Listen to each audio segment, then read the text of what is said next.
तो बहुत सारे लोगों को मैं बहुत सारी रेमेडीज नवरात्रों में देने वाली हूँ। नवरात्रों में आपको करना है इस तरीके की कोई भी करेंसी का नोट लेना है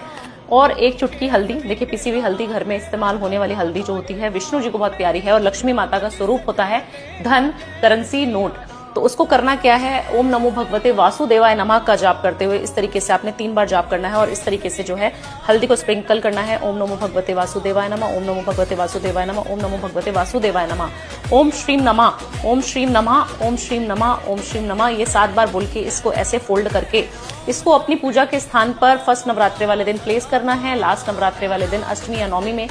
नौमी वाले दिन इसको या तो अपने वॉलेट में या अपने लॉकर में रख लेंगे। धन की अपार कृपा आपके ऊपर होने वाली है, धन की वर्षा